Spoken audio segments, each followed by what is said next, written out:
Good afternoon.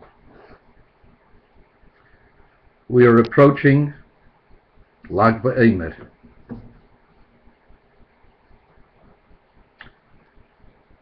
The 33rd day of the Omer is considered a happy day.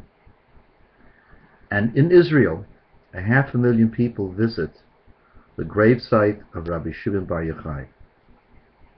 Now this is in distinction from the Omer period.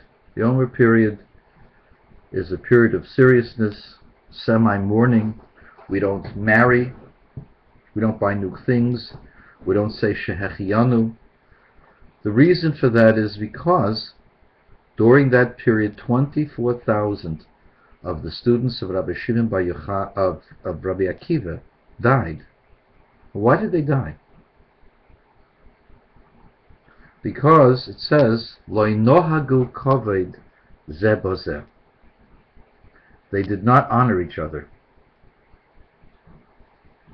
So you might ask, one has to ask, because they didn't honor each other, that's why they should die? Why? Why should that cause death? Lack of honor? They didn't steal, they didn't kill, they didn't rob, they didn't rape. They weren't pedophiles. They weren't even conservative Tea Party members. Why would they die? Because they didn't give kavod, honor, to each other. So let me tell you what I think.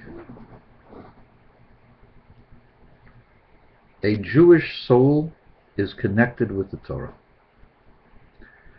And the Torah has certain elements within it that are central, that are core issues.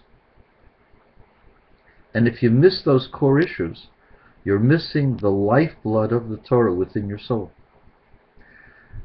And the more sensitive you are, the higher, the holier, the greater you are, the more something missing in a core issue has an effect on your soul. Rabbi Akiva taught V'ahavta l'reacha kamecha is a klal godel b'Torah. It's a main element, a main life-giving element within the Torah. Just like you can't live without a heart or a head, you can't have Torah without Ahavas Yisrael, without love of your fellow Jew. And since they did not have love of a fellow Jew in their heart of hearts, in their thought, and this was a central element of their Jewishness, missing, they could not live. Because a great person, a holy person, cannot live without the Torah. And only when the students of Rabbi Akiva learned to respect each other did the plague stop. That's why the 33rd day was chosen as a happy day. But it didn't become a really happy day until the death of Rabbi Shimon Bar Yochai. Why is someone's death celebrated? Rabbi Shimon Bar Yochai said his death is like a marriage. He's getting married to God. There was no pain, there was no suffering. He went from this physical world, which is a world of falsehood, directly to the embrace of God. To him this was the greatest marriage possible. And while he was doing that, he was sharing his insights and his experiences with his students, and asked that they record it for posterity to share with others. And furthermore, at this very moment, he prayed on behalf of the whole world, for all the Jewish people and all the peoples of the world, that through his love of God, there should be forgiveness for the sins of mankind until the Messiah comes. So Rabbi Shimon Bar Yochai, at the very moment of his death, cared about others more than he cared about himself.